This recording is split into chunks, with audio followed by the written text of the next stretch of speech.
अस्सलामुअलैकुम। तो भैया काफ़ी गैप के बाद जो है वो दोबारा से रिकॉर्डिंग स्टार्ट की है। मैट्रिक क्लास को मैंने शायद चैप्टर नंबर 4 पर छोड़ा था, तो मुझे नहीं याद कि कहाँ तक मैंने चैप्टर 4 कराया था, बट मैं खैर न्यू स्टार्ट ले रहा हूँ। ये चैप्टर नंबर 5 है जिसका नाम रिप्रोडक्शन है। तो ये स्टार्ट करेंगे, कोशिश करूँगा मैं जल्दी से कवर करवा दूँ बाकी जितने चैप्टर्स रह गए हैं। तो भैया रिप्रोडक्शन की अगर हम बात करें तो रिप्रोडक्शन की बेसिक डेफिनेशन ये होती है कि ये एक ऐसा प्रोसेस होता है कि जिसके अंदर लिविंग ऑर्गेनिज्म जो हैं वो अपने जैसे और लिविंग ऑर्गेनिज्म जो हैं वो पैदा करते हैं, यानी अपनी कॉपीज़ बनाते हैं या अपने जैसे अपनी ही स्पीशी के, अपनी ही टाइप के, अपनी ही किस्म के दूसरे ऑर्गेनिज्म जो हैं वो पैदा करते हैं ताकि उनका नंबर जो है वो चलता रहे और उनकी जनरेशन जो है वो ख़त्म ना हो, यानी उनकी तरह के जो लिविंग ऑर्गेनिज्म हैं वो ख़त्म ना हो। तो लिविंग ऑर्गेनिजम्स की ज़िंदगी के अंदर बहुत सारे वाइटल प्रोसेसेस होते हैं। वाइटल प्रोसेसेस वो हैं कि जो कि उन्हें ज़िंदा रहने के लिए चाहिए होते हैं। रिप्रोडक्शन के बारे में एक बात याद रखनी है कि रिप्रोडक्शन इटसेल्फ लिविंग ऑर्गेनिज्म के लिए वाइटल नहीं होता, यानी किसी भी ऑर्गेनिज्म के अगर रिप्रोडक्टिव स्ट्रक्चर्स निकाल दिए जाएँ तो ऐसा नहीं है कि वो मर जाएगा, तो वो ज़िंदा रहेगा। किसी भी एनिमल को ले लें आप, किसी भी प्लांट को ले लें आप, उसके जो भी रिप्रोडक्टिव स्ट्रक्चर्स हैं अगर आप उन्हें निकाल दें, उन्हें रिमूव कर दें उसकी बॉडी से, तो वो फिर भी ज़िंदा रहेगा। तो ये वाइटल ऑर्गन्स नहीं होते, या ये रिप्रोडक्शन का प्रोसेस जो है ये उस जानदार के रहने के लिए वाइटल नहीं होता, लेकिन उसकी जनरेशन के लिए, उसकी टाइप के लिए ये प्रोसेस वाइटल होता है। तो ये वो प्रोसेस है कि जिसके अंदर लिविंग ऑर्गेनिज्म प्रोड्यूस करते हैं offspring of their own kind, यानी अपने ही जैसे और ऑफस्प्रिंग पैदा करते हैं, तो इसे हम रिप्रोडक्शन का नाम देते हैं। रिप्रोडक्शन जो है ये मोस्ट फंडामेंटल फंक्शन है लिविंग थिंग्स का। क्यों फंडामेंटल है? क्योंकि इसी की वजह से कंटिन्यूटी होती है, इसी की वजह से सर्वाइवल होता है स्पीशी का। अगर रिप्रोडक्शन किसी भी एक टाइप के ऑर्गेनिज्म को आप ले लें, प्लांट को ले लें या एनिमल को ले लें, और वो जितने भी दुनिया में पाए जाते हैं उनमें से सब में से रिप्रोडक्टिव स्ट्रक्चर्स निकाल दें, तो वो जितने प्लांट्स अभी तक हैं वो तो रहेंगे, लेकिन उनकी फिर जनरेशन आगे नहीं बढ़ेगी। तो इस हिसाब से ये फंडामेंटल फंक्शन है, लेकिन अदर देन दैट ये वाइटल नहीं है लिविंग ऑर्गेनिज्म की अपने वजूद के लिए, लेकिन स्पीशी के लिए या टाइप के लिए जो है ये फ़ायदेमंद है। यही बात यहाँ पर भी लिखी हुई है कि इंडिविजुअल जो है वो मरेगा नहीं अगर आप उसके रिप्रोडक्टिव ऑर्गन्स निकाल दें या वो किसी वजह से रिप्रोड्यूस ना कर सके, तो वो जो है वो मरेगा नहीं, लेकिन डेंजर ऑफ एक्सटिंक्शन रहता है, यानी उसकी टाइप जो है जिस टाइप का वो ऑर्गेनिज्म है उसके ख़त्म होने के चांसेस जो हैं वो रहते हैं। That is why living organism जो है वो रेगुलर बेसिस के ऊपर रिप्रोडक्शन करते हैं ताकि अपने ही जैसे और पैदा करते रहें और उनकी जो टाइप है वो कभी ख़त्म ना हो। अच्छा, ये जो स्पीशी के ख़त्म होने का अमल है ये 2 स्टेप्स के अंदर होता है। फर्स्ट स्टेप के अंदर ये होता है कि जो भी टाइप की स्पीशी है, फॉर एग्जांपल एक टाइप का डॉग है या एक टाइप की कैट है, तो इनिशियली वो इंडेंजर होते हैं, वो डायरेक्टली ख़त्म नहीं होते। इंडेंजर का मतलब ये है कि उनको ख़तरा लाहक होता है। उसके रीज़न कुछ भी हो सकते हैं। एक तो लो रेट ऑफ रिप्रोडक्शन हो सकता है, यानी जितने भी उस टाइप के ऑर्गेनिज्म है उनका रिप्रोडक्शन रेट कम है, तो इसकी वजह से उनका नंबर जो है वो डिक्रीज़ होता जाएगा। इसको हम लेबल करेंगे इंडेंजर स्पीशी। और जब इतना हद तक कम हो जाएगा कि भाई अब जो है वो जितने भी लिविंग ऑर्गेनिज्म उस टाइप के रहते थे वो ख़त्म हो गए, तब हम उसे एक्सटिंक्ट का नाम देंगे, तो फिर वो फाइनली वैनिश हो जाते हैं। तो 2 स्टेप्स के अंदर होता है। तो बहुत सारी स्पीशी हैं प्लांट की, बहुत सारी स्पीशी हैं एनिमल की जो इंडेंजर हैं, यानी उनका नंबर आहिस्ता आहिस्ता कम होता जा रहा है, और बहुत सारी ऐसी हैं जो ऑलरेडी एक्सटिंक्ट हो चुकी हैं। जो इंडेंजर हैं या जो वैनिश हो रही हैं उनके रीजंस के अंदर क्या आता है? इंसान जो है वो बहुत सारों का शिकार कर रहे हैं, बहुत सारों को मार रहे हैं। इसके अलावा बहुत सारे चेंजेस हैबिटाट के अंदर आ रहे हैं, इन्वायरमेंट के अंदर बहुत सारे चेंजेस आ रहे हैं, जिसकी वजह से जो लिविंग ऑर्गेनिज्म है उनका नंबर कम से कम होता जा रहा है। तो फर्स्ट जो है वो लिविंग ऑर्गेनिज्म इंडेंजर होते हैं, उनका नंबर जो है वो एक हद तक कम हो जाता है और उसके बाद बिल्कुल ही ख़त्म हो जाता है, तो हम उन्हें एक्सटिंक्ट का नाम दे देते हैं।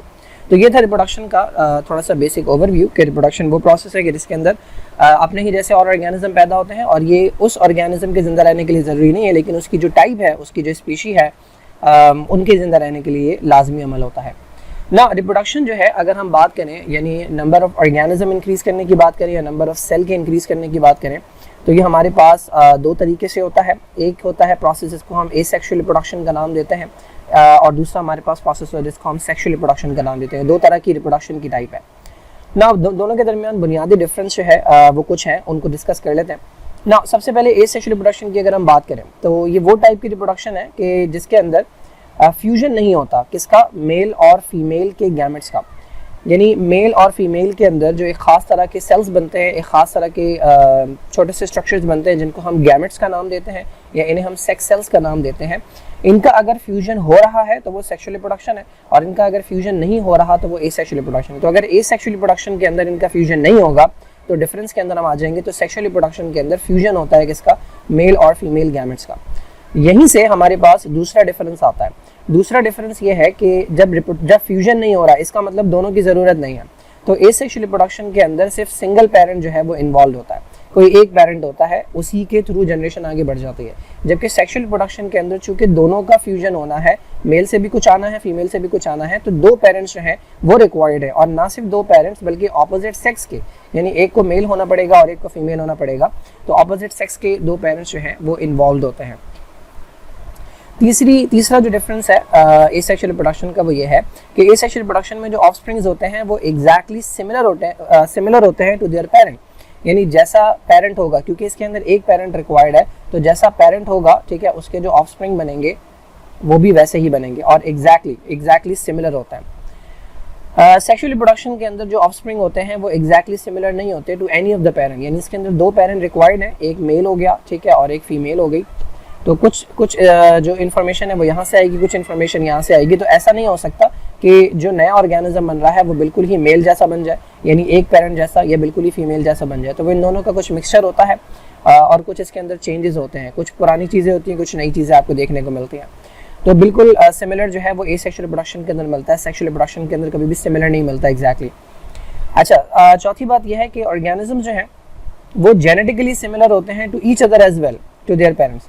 अच्छा, अब इसके अंदर एसेक्सुअल रिप्रोडक्शन के अंदर एक तो हमने डिस्कस किया कि ये जो बना है ये नंबर 1 कह लें, ये नंबर 2 कह लें। तो ये जो नंबर 1 है ये भी अपने पेरेंट जैसा होगा, इसको पेरेंट कह लेते हैं, और ये जो नंबर 2 है ये भी पेरेंट जैसा होगा। ये तो हमने प्रीवियसली डिस्कस कर लिया। लेकिन चौथा जो पॉइंट है वो ये है कि अगर इसके डीएनए को देखें और इसके डीएनए को देखें तो ये दोनों आपस में भी एक दूसरे से सिमिलर होंगे। यानी ऐसा नहीं है कि ये सिर्फ अपने पेरेंट जैसा है। अगर अच्छा ये इस तरह भी अगर आप देखें, अगर ये भी पेरेंट जैसा है, ठीक है, और ये भी पेरेंट जैसा है, तो ये दोनों एक दूसरे के जैसे ही होंगे ना। वो कहते हैं ना कि ए जो है वो अगर बी के बराबर है और सी जो है वो भी बी के बराबर है, ठीक है, तो इसका मतलब ए किसके बराबर हो गया, इसका मतलब ए जो है वो सी के बराबर है। तो अगर इसका डीएनए पेरेंट जैसा है और इसका डीएनए भी पेरेंट जैसा है, तो इसका मतलब इन दोनों का आपस का डीएनए भी एक जैसा होगा। तो ये जेनेटिकली भी एक दूसरे के जैसे होते हैं और पेरेंट के जैसे भी होता है। जबकि इसके अंदर अगर हम देखें तो सेक्सुअल रिप्रोडक्शन के अंदर जो ऑर्गेनिजम्स बनते हैं वो एक दूसरे से भी अलग होते हैं और वो पेरेंट से भी अलग होते हैं, ठीक है ना। एसेक्सुअल रिप्रोडक्शन के अंदर कोई न्यू कॉम्बिनेशन नहीं बनता। जो जीन्स है उनका कोई न्यू कॉम्बिनेशन, यानी डीएनए के जो टुकड़े होते हैं उनका कोई न्यू कॉम्बिनेशन नहीं बनता। उसका रीज़न ये है कि एक सिंगल पेरेंट है, ठीक है, इसी से आगे बहुत सारे बच्चे बन रहे हैं। तो इसका जो भी डीएनए इसका था वो इसके अंदर भी जा रहा है, इसके अंदर भी जा रहा है, सेम डीएनए जा रहा है। तो कोई न्यू कॉम्बिनेशन नहीं बन रहा, क्योंकि ये किसी और के साथ मिलकर रिप्रोडक्शन नहीं कर रहा। चूँकि सेक्सुअल रिप्रोडक्शन के अंदर एक से ज़्यादा ऑर्गेनिज्म इन्वॉल्व होते हैं, एक से ज़्यादा इंडिविजुअल इन्वॉल्व होते हैं, यानी एक मेल होता है और एक फीमेल, तो दोनों के मिलने से कुछ डीएनए यहाँ से आया, कुछ डीएनए से यहाँ से आया, तो जेनेटिक रिकॉम्बिनेशन होती है। यानी डिफरेंट टाइप की आपको ऑर्गेनिजम्स के अंदर वेरिएशन मिलती है, यानी एग्जैक्टली सेम डीएनए जो है वो आपको नहीं मिलता किसी भी एक पेरेंट के जैसा, और न्यू वैरायटीज़ जो है वो इसके अंदर फॉर्म होती है सेक्सुअल रिप्रोडक्शन के अंदर। ठीक है जी, ये हो गई 2 टाइप रिप्रोडक्शन की। थोड़ी सी और बात कर लेते हैं इसी चैप्टर से रिलेटेड ना। अब पहले एसेक्सुअल रिप्रोडक्शन है किसमें, प्रोटिस्टा के अंदर। प्रोटिस्टा जो है ये हमारे पास वो किंगडम है कि जिसके अंदर यूनिसेलुलर ऑर्गेनिजम्स आते हैं, जिसमें आपका अमीबा आ जाता है, पैरामीशियम वगैरह आ जाता है। इसके अलावा बैक्टीरिया के अंदर, बैक्टीरिया अलग किंगडम के अंदर आता है, किंगडम प्रोकैरियोट्स के अंदर, और प्लांट्स के अंदर। तो इन तीनों के अंदर, चूँकि इन तीनों को मिलाकर हम जो है बॉटनी के अंदर सिर्फ और सिर्फ प्लांट्स डिस्कस नहीं होते। बॉटनी के अंदर प्रोटिस्ट भी डिस्कस हो जाते हैं, प्लांट लाइक बैक्टीरिया भी डिस्कस हो जाते हैं, और प्लांट्स भी डिस्कस होते हैं, एल्जी भी डिस्कस होते हैं। एल्जी भी इसी किंगडम के अंदर आते हैं, किंगडम प्रोटिस्ट के अंदर। तो इन तमाम को मिलाकर इनकी एसेक्सुअल रिप्रोडक्शन जो है वो डिस्कस की जा रही है ना। बैक्टीरिया, प्रोटिस्ट और प्लांट्स जो हैं ये एसेक्सुअली रिप्रोड्यूस करते हैं, और इसके लिए बहुत सारे मेथड्स हैं जो ये इस्तेमाल करते हैं। अच्छा, एक इम्पॉर्टेंट बात कि इसमें से जो प्रोटिस्ट हैं और प्लांट्स हैं ये दोनों तरीके के मेथड इस्तेमाल करते हैं, यानी ये एसेक्सुअल भी इस्तेमाल करते हैं और ये सेक्सुअल मेथड भी इस्तेमाल करते हैं। प्लांट्स के अंदर सेक्सुअल रिप्रोडक्शन भी होती है और एसेक्सुअल भी होती है। सिमिलरली प्रोटिस्टा के अंदर भी सेक्सुअल रिप्रोडक्शन भी होती है और एसेक्सुअल भी, जबकि बैक्टीरिया जो है उसके अंदर सिर्फ और सिर्फ एसेक्सुअल रिप्रोडक्शन होती है। तो कुछ मेथड्स हैं जो रिप्रोडक्शन के हैं, जो एसेक्सुअल रिप्रोडक्शन के हैं, वो डिस्कस किए हुए यहाँ पे ना। सबसे पहला हमारे पास जो मेथड है उसको हम फिजन कहते हैं या इसे स्प्लिटिंग कहते हैं। बहुत आसान सा मेथड है। ये हमारे पास एक सेल है, ठीक है, ये बीच से स्प्लिट हो जाएगा और इसके स्प्लिट होने से ये 2 सेल बन जाएंगे। तो ये मेथड जो है हमारे पास ये स्प्लिटिंग या फिजन कहलाता है। तो स्प्लिटिंग जो है इससे होता ये है कि एक सेल जो है वो 2 सेल में या फिर कई बार 2 से ज़्यादा सेल के अंदर डिवाइड हो जाता है, टूट जाता है, ब्रेक हो जाता है। इसको हम फिजन का नाम देते हैं। ये सबसे सिंपलेस्ट मेथड है और सबसे फास्टेस्ट मेथड है एसेक्सुअल रिप्रोडक्शन का। बैक्टीरिया के अंदर बहुत कॉमनली ये मेथड होता है। अच्छा होता क्या है, ये हमारे पास चूंकि एक बैक्टीरिया का सेल है, अब इसके अंदर पहले डीएनए मौजूद है, तो सबसे पहले इस डीएनए की कॉपी होगी, ये कॉपी यहाँ पर कर दी हमने। जब ये कॉपी होगी तो अब इसका जो साइटोप्लाज्म है वो बीच से टूट जाएगा और दो सेल बन जाएंगे, दोनों के अंदर अपना अपना डीएनए मौजूद होगा। तो सबसे पहले रेप्लिकेशन होती है जेनेटिक मटेरियल की, यानी जो भी डीएनए है उसकी रेप्लिकेशन होगी। उसके बाद डिवीजन ऑफ द न्यूक्लियस होता है, ठीक है। रेप्लिकेशन ऑफ जेनेटिक मटेरियल हो गई और डिवीजन ऑफ द न्यूक्लियस हो गया, followed by division of the cell. तो एक हमारे पास अगर ये यूकैरियोट्स के अंदर है, पहली बात तो ये दोनों के अंदर हो सकती है, प्रोकैरियोट्स के अंदर भी यानी बैक्टीरिया के अंदर भी और यूकैरियोट्स के अंदर भी। अब अगर ये प्रोकैरियोट के अंदर होगी तो बहुत आसान है कि ये इनका जेनेटिक मटेरियल है, ठीक है, जेनेटिक मटेरियल ने अपनी कॉपी बनाई। अब चूंकि न्यूक्लियस तो है ही नहीं ना, तो खाली साइटोप्लाज्म जो है वो डिवाइड हो जाएगा, साइटोप्लाज्म डिवाइड हो गया तो दो सेल बन गए।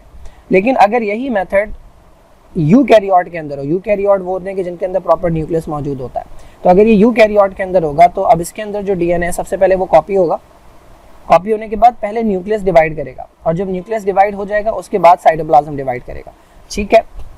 जो भी डॉटर सेल बनता है उसके अंदर इक्वल अमाउंट जाता है न्यूक्लिक एसिड का या जेनेटिक मटेरियल का, यानी ऐसा नहीं है कि टुकड़े अगर हो रहे हैं, एक सेल दो टुकड़ों में या दो से ज़्यादा टुकड़ों में डिवाइड हो रहा है, तो ऐसा नहीं है कि डीएनए जो है वो हाफ हाफ हो जाए या डीएनए जो है वो एक में ज़्यादा चला जाए तो एक में जो है वो कम जाए।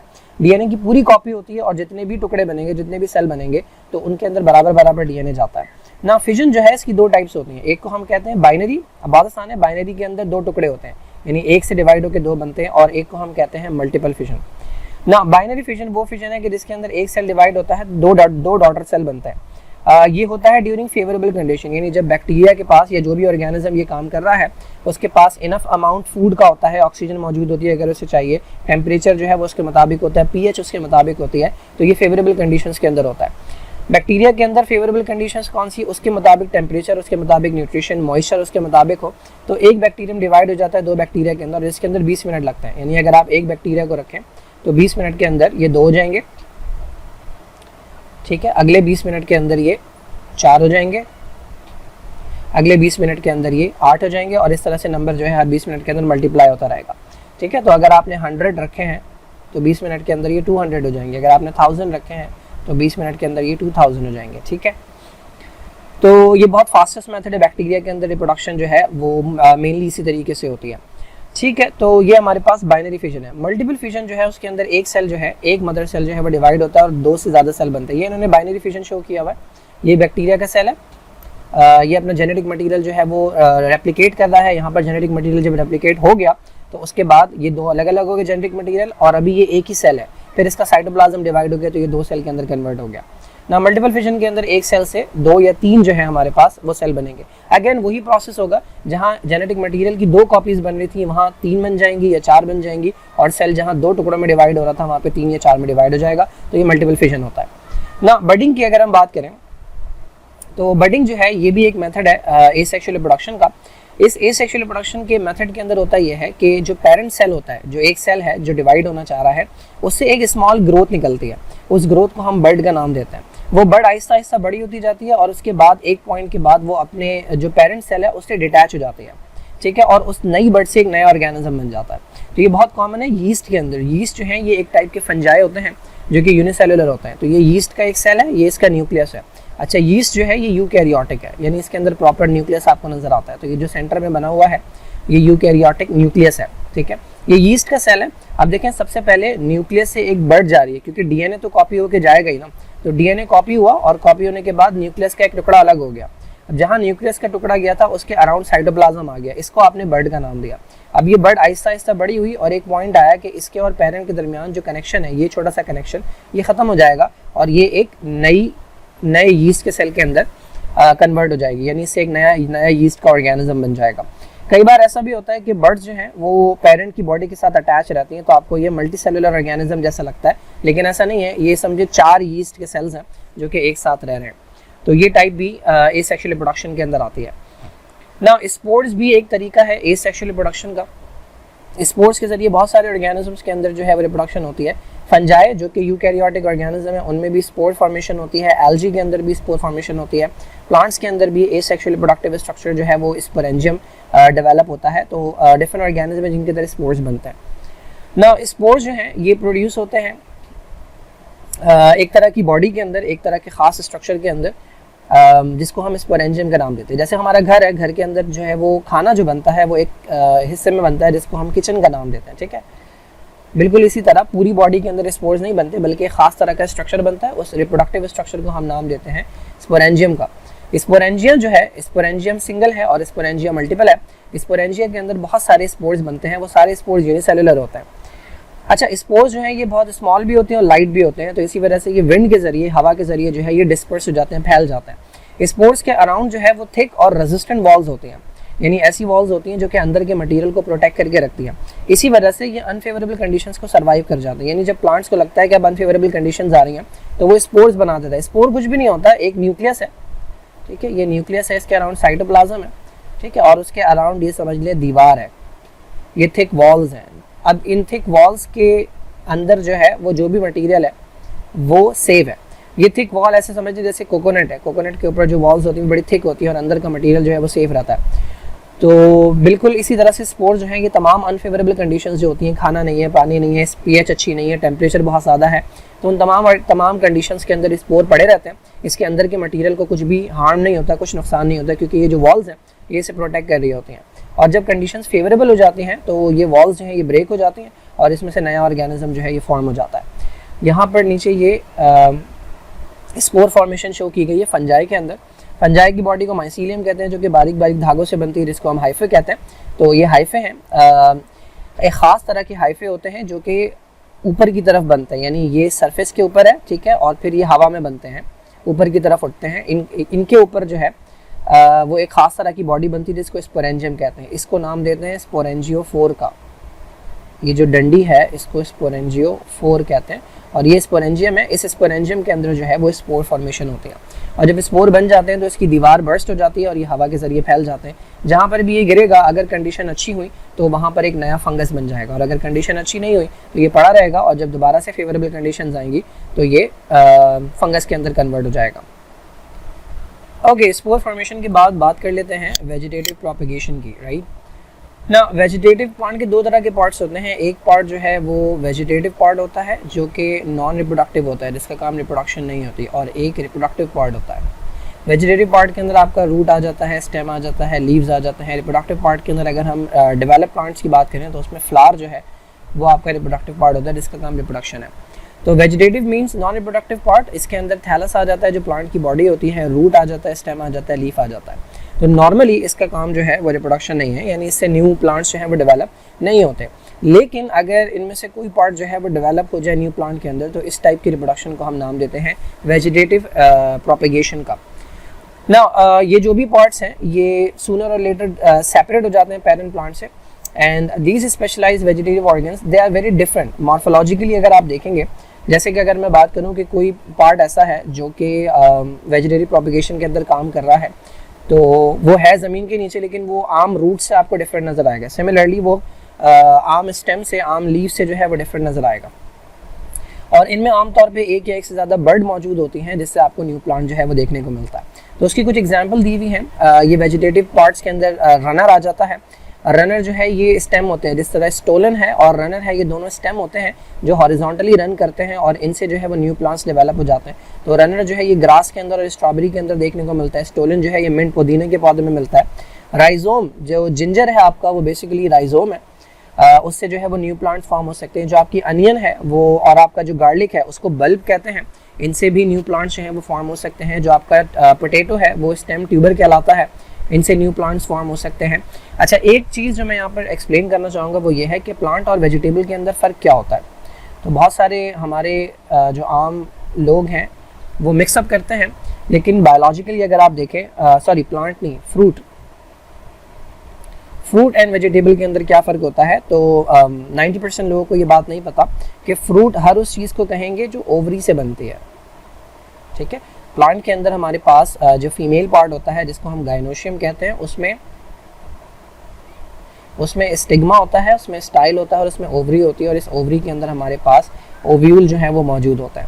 तो ओव्यूल जो है इनसे आगे जाकर सीड बनता है, और इसके अराउंड जो ओवरी होती है इससे आगे जाकर फ्रूट बनता है। यानी इससे अगर मैं यहाँ पर एक बात निकालूं कि हर वो स्ट्रक्चर, हर वो चीज़ जो प्लांट से निकल रही है जिसमें सीड मौजूद है, वो लाजमी क्या होगा, वो लाजमी फ्रूट होगा, क्योंकि हर वो चीज़ जिसके अंदर सीड है वो सीड बना होगा ओव्यूल से, और ओव्यूल मौजूद होते हैं ओवरी के अंदर, तो उसके अराउंड जो भी कुछ बना हुआ नज़र आ रहा है वो फ्रूट है।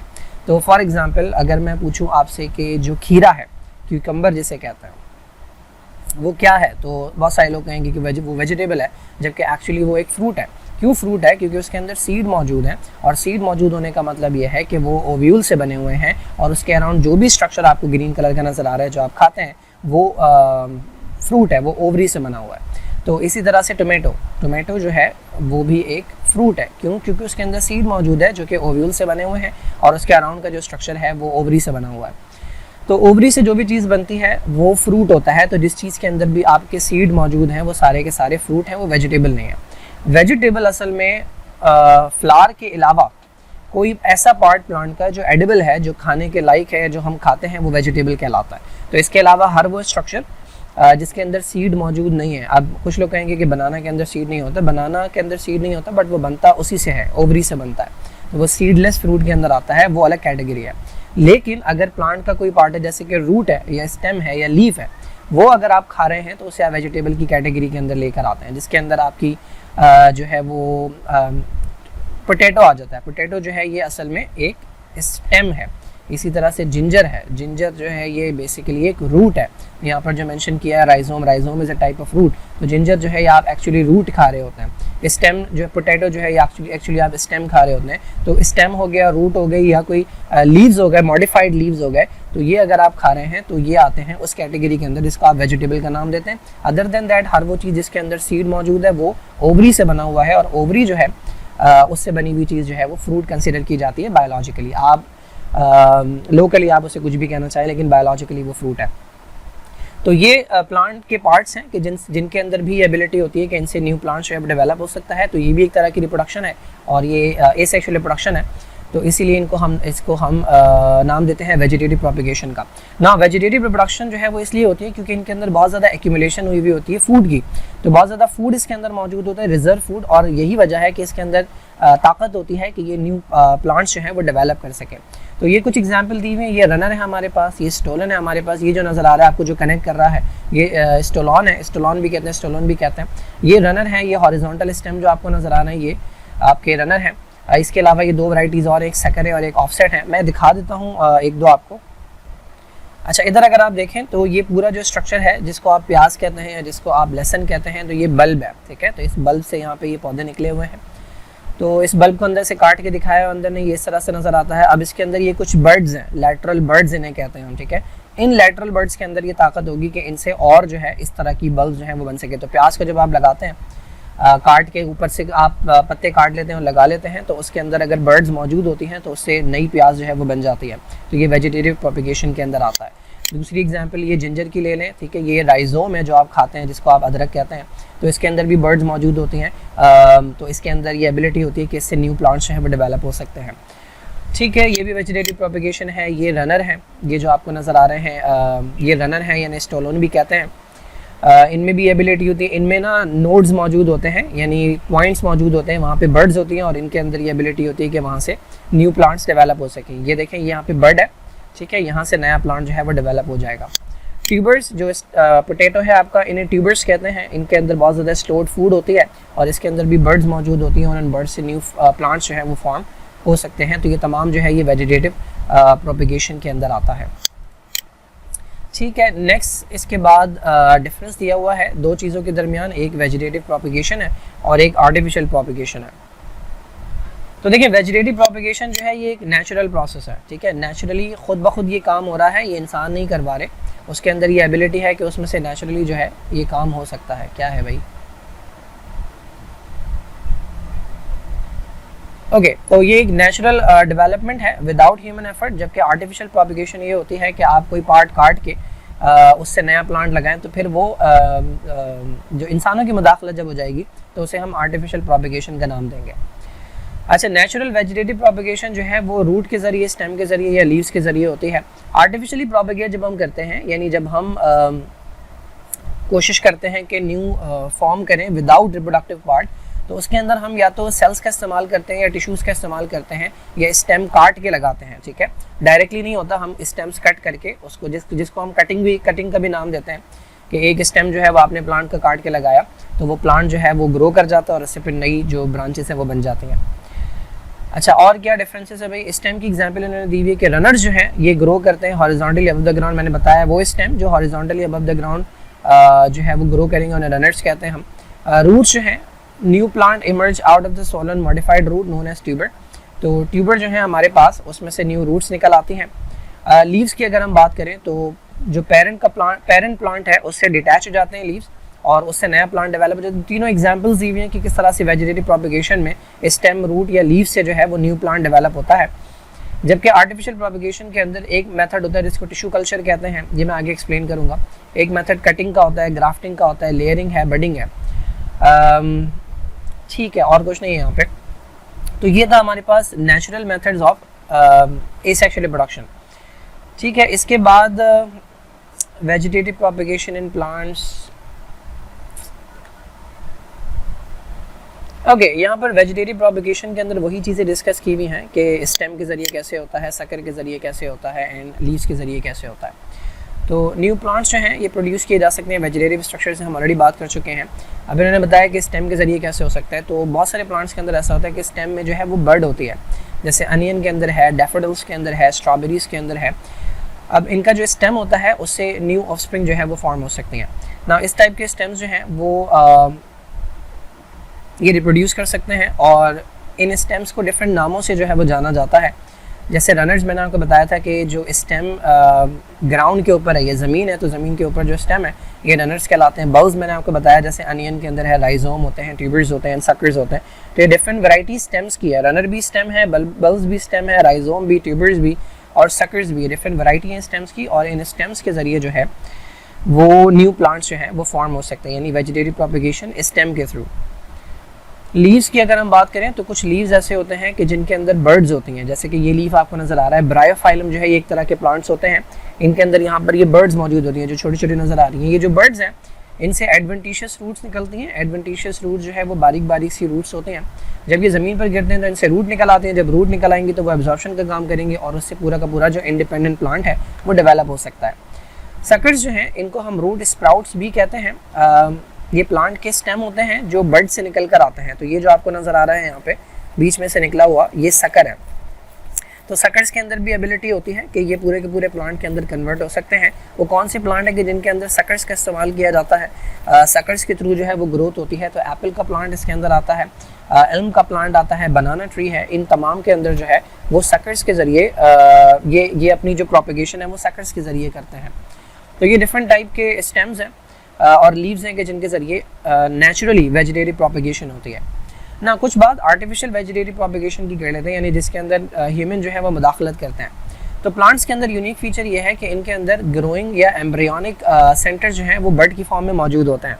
यानी इंसानों की अगर हम बात करें तो इंसानों के अंदर कोई ऐसा पार्ट नहीं है कि जिसके अंदर फुल पोटेंशियल हो कि उससे नया ऑर्गेनिज्म जो है वो डेवलप हो सके। लेकिन प्लांट के अंदर जो बर्ड होती है उसके अंदर ऐसे टिश्यूज़ होते हैं कि जो प्लांट के सारी वैरायटी के टिश्यूज़ जो हैं वो फॉर्म कर सकते हैं। तो इस बर्ड के अंदर पूरा का पूरा पोटेंशियल होता है क्योंकि इसके अंदर एम्ब्रियोनिक टिश्यूज़ या ग्रोइंग टिश्यूज़ मौजूद होते हैं। तो इन एम्ब्रियोनिक सेंटर्स की वजह से प्लांट जो है वो न्यू प्लांट के अंदर अपने आप को कन्वर्ट कर सकते हैं, छोटे से पार्ट से भी। इंसानों ने इसे इस्तेमाल किया है, डिफरेंट तरीके हैं जिनके ज़रिए इंसानों ने जो है वो प्लांट को कंटिन्यू भी रखा है किसी प्लांट की जनरेशन को, और न्यू वैराइटीज़ जो हैं वो भी फॉर्म की हैं। पहला मेथड बड़ा आसान सा है जिसको हम कटिंग कहते हैं। कटिंग के अंदर हम शॉर्ट पीसेस लेते हैं स्टेम के, जिसके अंदर 2 या 3 नोड होते हैं। नोड जो है ये वो पार्ट होता है कि जहाँ से लीव्स निकलते हैं, जैसे ये लाइन है यहाँ से लीव्स निकलते हैं, इसको हम नोड कहते हैं। ये छोटा स्टेम ले लिया आपने कि जिसके अंदर 2 से 3 नोड जो हैं वो मौजूद हों। इसको ऑब्लिकली काटा जाता है, टेढ़ा काटा जाता है, यानी सीधा नहीं काटा जाता, ठीक है। बिलो अ नोड काटा जाता है और उसके बाद ज़मीन के अंदर लगाया जाता है, और इस तरह से लगाया जाता है कि एटलीस्ट एक नोड जो है वो ज़मीन से ऊपर होना चाहिए। यानी ऐसा नहीं है कि के सारे नोड जो है वो ज़मीन के अंदर आप गाड़ दें। अब इसके अंदर जो है वो एडवेंटिशियस रूट निकल आती है, यानी अगर इसको निकाल के देखें तो बारीक बारीक इस तरह से धागों की फॉर्म में रूट्स निकल आएंगी, वो एब्जॉर्प्शन का काम कर देंगी। और जो नोड है, जब इस प्लांट को पानी मिल रहा होगा, जब इस प्लांट को मिनरल्स मिल रहे होंगे, तो यहाँ से चूँकि एम्ब्रियोनिक टिश्यूज़ जो हैं वो मौजूद है यहाँ पर, तो यहाँ से ग्रोथ स्टार्ट हो जाएगी और लीव्स जो हैं वो फॉर्म होना शुरू हो जाएंगे।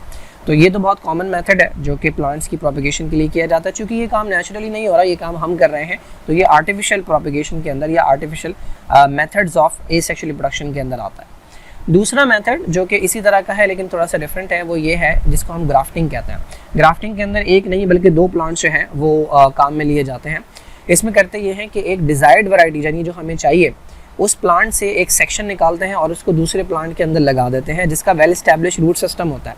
यानी ये वो प्लांट है कि जो हमें चाहिए, ठीक है, जिसका कोई फ्लावर है या जिसका कोई फ्रूट है जो हमें चाहिए, और ये वो प्लांट है कि जिसकी रूट्स जो है वो डेवलप हुई हुई हैं, तो हम इसको बेस के तौर पर इस्तेमाल करेंगे और इसके ऊपर एक नया प्लांट जो है वो ग्रो करवाएंगे।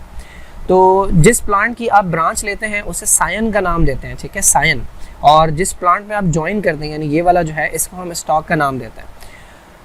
तो जब आप इनको जोड़ देते करते हैं कि इसके अंदर एक कट लगाते हैं और इसको इस तरह से काटते हैं कि इस कट के अंदर पूरा चला जाए, और फिर इसके ऊपर कुछ टेपिंग शेपिंग कर देते हैं। यहाँ पे कैलस फॉर्म हो जाता है। कैलस जो है ये एक तरह का टिश्यू होता है जो कि इसको जोड़ने के काम आता है, खुद ब खुद ये डेवलप होता है प्लांट में, और इसका जो जाइलम है वो इसके जाइलम से, इसका फ्लोएम जो है वो इसके फ्लोएम से मिल जाता है और ये प्लांट जो है वो डेवलप हो जाता है।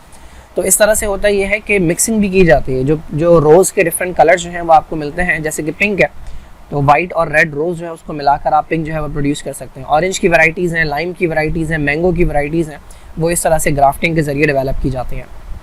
एक और मेथड है जिसको हम क्लोनिंग का नाम देते हैं, ये भी आर्टिफिशियल मेथड के अंदर आता है एसेक्सुअल रिप्रोडक्शन के। इसको हम टिश्यू कल्चर टेक्नोलॉजी कहते हैं। ये रीसेंट मेथड है, रीसेंट टेक्निक है। इसके अंदर आप किसी भी प्लांट को अगर ग्रो करना चाहते हैं तो उसका आपको सिर्फ एक छोटा सा सेल चाहिए।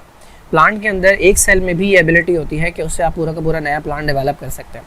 तो फॉर एग्जांपल ये वाला प्लांट है, इसका मुझे एक सेल मिल गया। तो करते ये हैं कि सबसे पहले ये हमारे पास सेल है और ये इसकी सेल वॉल थी, तो आपने सेल वॉल को रिमूव किया, अब ये सेल इस हालत में आ गया। इसको हम नाम देते हैं प्रोटोप्लास्ट का, प्रोटोप्लास्ट। इस प्रोटोप्लास्ट को आप डालेंगे एक टेस्ट ट्यूब के अंदर, ठीक है, ये प्रोटोप्लास्ट टेस्ट ट्यूब में आ गया। इसके अंदर आप लिक्विड भर देंगे। वो लिक्विड बेसिकली वो मीडियम होता है कि जिसके अंदर सारी की सारी चीज़ें मौजूद होंगी, यानी ग्रोथ हार्मोन मौजूद होंगे, ठीक है, इसके अलावा मिनरल्स मौजूद होंगे, ग्लूकोज मौजूद होगा, वो तमाम चीज़ें जो प्लांट को चाहिए होती हैं। अब ये जो एक सेल है इसके अंदर फुल पोटेंशियल है कि ये पूरा का पूरा नया प्लांट बना सकता है। ये एक सेल डिवाइड होगा, 2 बनाएगा, फिर 4 बनाएगा, फिर 8 बनाएगा, एक मल्टी सेलुलर मास बन जाएगा। इसको हम कैलस का नाम देते हैं। डिफरेंट हार्मोन्स के ज़रिए इसकी रूट्स निकलवाई जा सकती हैं, फिर इसको आप प्लांट को आप ज़मीन के अंदर लगा दें तो इससे पूरा का पूरा नया प्लांट जो है वो डेवलप हो सकता है। तो ये टिश्यू कल्चर भी कहलाता है, ये टेस्ट ट्यूब मेथड्स भी कहलाते हैं, टेस्ट ट्यूब प्रोपेगेशन भी कहलाते हैं, और ये क्लोनिंग भी कहलाता है क्योंकि जो सेल लिया था आपने बिल्कुल एग्जैक्टली उसी की तरह का प्लांट जो है वो डेवलप होगा। अगर आप इस कैलस के टुकड़े कर लें तो जितने टुकड़े हो जाएंगे उतने प्लांट जो है वो डेवलप किए जा सकते हैं, और चारों के चारों, आठों के आठों या हज़ारों जितने भी बनाए आप, वो उसी की तरह होंगे जिस तरह का आपने सेल लिया था, क्योंकि सेम डीएनए जो है वो इनके अंदर जा रहा है। तो इससे आप जो है वो बहुत ज़्यादा नंबर ऑफ ऑर्गेनिज्म जो है वो एक ही बार में प्रोड्यूस कर सकते हैं सेम वैरायटी के। फॉर एग्जांपल एक प्लांट की लकड़ी आपको बहुत ज़्यादा पसंद है तो आप उस तरह के हज़ारों प्लांट जो है वो पैदा कर सकते हैं इस मेथड के ज़रिए। इवन जब आप ये काम कर रहे होते हैं तो इसके अंदर कुछ डीएनए जो है वो नया भी ऐड किया जा सकता है और कुछ डीएनए इसमें से रिमूव भी किया जा सकता है इस टेक्नोलॉजी के ज़रिए। ना एक हमारे पास मेथड होता है जिसको हम एपोमिक्सिस कहते हैं। एनिमल्स के अंदर इसे पार्थिनोजेनेसिस का नाम देते हैं। हाँ भाई, तो एपोमिक्सिस जो है ये एक ऐसी टाइप की रिप्रोडक्शन होती है, चल भाई, एपोमिक्सिस एक ऐसी टाइप की रिप्रोडक्शन होती है कि जिसके अंदर सीड बनता है लेकिन इसके अंदर फ्यूजन नहीं होता मेल और फीमेल गैमेट्स का। क्योंकि अगर हम बात करें, क्योंकि एपोमिक्सिस को अभी हम डिस्कस कर रहे हैं एसेक्सुअल रिप्रोडक्शन के अंदर, तो जाहिर है एसेक्सुअल रिप्रोडक्शन के अंदर हमने पहला जो पॉइंट पढ़ा था वो ये होता है कि ये विदाउट फ्यूजन होता है मेल और फीमेल गैमेट्स के, तो दैट इज़ वाई इसको हम एसेक्सुअल रिप्रोडक्शन कह रहे हैं। लेकिन इसके अंदर सीड फॉर्मेशन होती है। आमतौर पे सीड तब बनता है जब मेल और फीमेल गैमेट्स मिलते हैं, तब जाके जाइगोट बनता है, और ये पूरा स्ट्रक्चर जो है हमारे पास, इसके अराउंड कुछ और सेल्स होते हैं, वो सारे के सारे मिलकर हम उसको हम सीड का नाम देते हैं। तो सीड आमतौर पे जो बनता है वो मेल और फीमेल गैमेट्स के मिलने से बनता है। लेकिन एपोमिक्सिस एक ख़ास तरह की रिप्रोडक्शन है कि जिसके अंदर सीड तो बनता है लेकिन फ्यूजन नहीं होता, ना मेल और फीमेल गैमेट्स का फ्यूजन नहीं होता। इसी तरह का एक प्रोसेस एनिमल्स के अंदर होता है कि जिसके अंदर न्यू ऑर्गेनिज्म बनता है लेकिन उसके अंदर मेल और फीमेल गैमेट्स का फ्यूजन नहीं होता। उस टाइप को हम पार्थिनोजेनेसिस का नाम देते हैं, ठीक है। अच्छा, अब हाँ, पार्थिनोजेनेसिस के अंदर भी यही होता है कि एग डेवलप होता है किसके अंदर, कंप्लीट इंडिविजुअल के अंदर, विदाउट फर्टिलाइजेशन, यानी विदाउट स्पर्म जो एग होता है वो कन्वर्ट हो जाता है किसके अंदर, न्यू ऑर्गेनिज्म के अंदर कन्वर्ट हो जाता है। ये बहुत कॉमन है एंड्स के अंदर, बीज के अंदर और वैस्प्स के अंदर, ये बहुत कॉमन मेथड है उनके अंदर। अच्छा, अब इस मेथड से, पार्थिनोजेनेसिस से जो नया ऑर्गेनिज्म बनता है उसकी दो वैरायटीज़ होती हैं। इनके अंदर जो सिस्टम होता है वो हैप्लॉइड डिप्लॉइड का होता है। हैप्लॉइड उसे कहते हैं कि जिसके अंदर हाफ नंबर ऑफ क्रोमोसोम है, और डिप्लॉइड वो है कि जिसके अंदर पूरे नंबर ऑफ क्रोमोसोम है। यानी इंसानों की अगर हम बात करें तो हर वो इंसान के जिसके अंदर 46 क्रोमोसोम है हर सेल के अंदर, वो डिप्लॉइड है। और अगर कोई ऐसा इंसान हो कि जिसके अंदर 23 क्रोमोसोम हो तो वो हैप्लॉइड है। लेकिन इंसानों में ऐसा नहीं होता, खाली 23 के ऊपर सर्वाइव नहीं कर सकते। लेकिन इन एनिमल्स के अंदर जिनमें पार्थिनोजेनेसिस होता है, इनमें जो एग है, ठीक है, अब ये एग जो है वो आपको पता है हैप्लॉइड होता है। तो ये एग जो है हमारे पास, अगर इससे न्यू ऑर्गेनिज्म फॉर्म हो जाए तो वो न्यू ऑर्गेनिज्म कैसा बनेगा, वो न्यू ऑर्गेनिज्म हैप्लॉइड बनेगा। और अगर ये एग किसी दूसरे एग के साथ फ्यूज़ हो जाए, स्पर्म के साथ नहीं, दूसरे एग के साथ फ्यूज़ हो जाए, या ये एग जो है वो अपने क्रोमोसोम की कॉपी बना ले और ख़ुद ब खुद डबल हो जाए, तो अब इससे जो नया ऑर्गेनिज्म बनेगा वो डिप्लॉइड बनेगा। तो ये मेथड जो है एनिमल्स के अंदर पार्थिनोजेनेसिस कहलाता है, और प्लांट्स के अंदर इसी तरह का मेथड होता है जिससे सीड बन जाता है। ये मेथड जो है ये एपोमिक्सिस कहलाता है। ठीक है, ये नेचुरल फॉर्म है, एसेक्सुअल रिप्रोडक्शन है, लेकिन नेचुरल फॉर्म है जिसके अंदर एम्ब्रियो डेवलप हो जाता है in the absence of fertilisation. तो याद रखने वाली बात यह है कि एपोमिक्सिस के अंदर सीड बन रहा है विदाउट फर्टिलाइजेशन, ठीक है। और पार्थिनोजेनेसिस के अंदर भी न्यू ऑर्गेनिज्म बन रहा है, न्यू एनिमल फॉर्म हो रहा है विदाउट फर्टिलाइजेशन। अब ये किसके अंदर पाया जाता है? प्लांट्स के अंदर भी पाया जाता है ये मेथड, और इन्वर्टिब्रेट्स के अंदर भी पाया जाता है। नाउ क्वेश्चन ये है कि अगर गैमेट है, मैंने कहा एक गैमेट तो है, दो गैमेट नहीं है लेकिन एक गैमेट तो है, तो इसे हम एसेक्सुअल क्यों कह रहे हैं? तो एसेक्सुअल इसलिए कह रहे हैं क्योंकि इसके अंदर फ्यूजन नहीं रिक्वायर्ड, यानी मेल और फीमेल गैमेट्स नहीं रिक्वायर्ड। लेकिन चूंकि एक गैमेट है तो इस वजह से हम इसको गैमेट एक है तो इसकी वजह से हम इसे सेक्सुअल रिप्रोडक्शन भी कहते हैं। असल में एपोमिक्सिस या पार्थिनोजेनेसिस जो है वो बॉर्डर लाइन के ऊपर आते हैं, लेकिन मेनली इसे एसेक्सुअल रिप्रोडक्शन के अंदर इंक्लूड किया जाता है। उसके रीज़न ये है कि दो पेरेंट रिक्वायर्ड नहीं है, इसके अंदर एक सिंगल पेरेंट रिक्वायर्ड है, इसलिए हम इसे फेवर करते हैं एसेक्सुअल रिप्रोडक्शन की तरफ।